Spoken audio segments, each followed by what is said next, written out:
What's also interesting to me when we think about this idea of our collective consciousness and the mirror, we have a very unique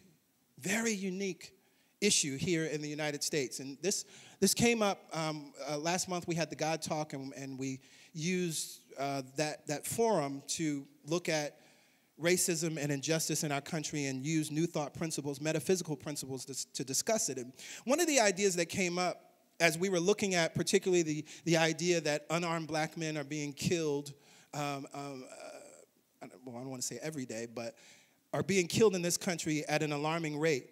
If you look also outside of this country, there's a statistic that just came out of Brazil. I was in a meeting with some activists there from Brazil. In the favelas of Brazil, black boys are being killed every 11 minutes by the cops, right?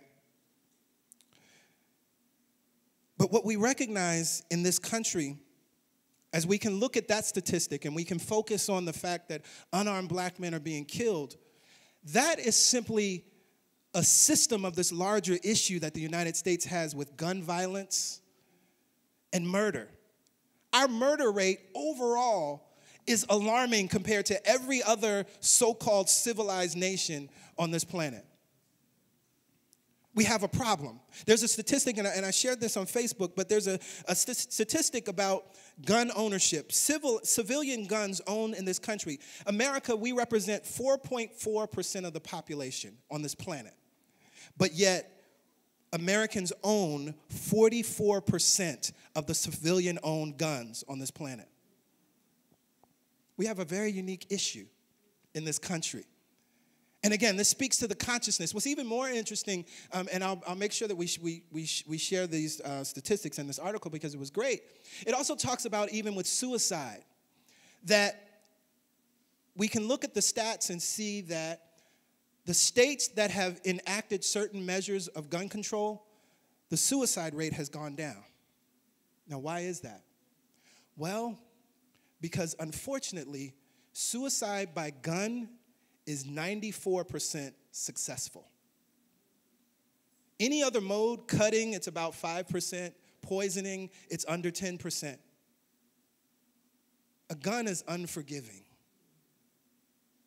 And so what's so interesting is that as we minimize the amount of guns, people who in that moment of desperation, in that moment, and we have all, I'm sure, at the very least, wished we wouldn't wake up the next day because life was so bad, right? I share the story of my life and being homeless and having experienced so many things in my own life. And yes, in those moments, I didn't want to kill myself, but if I just didn't wake up, that would have eased the pain.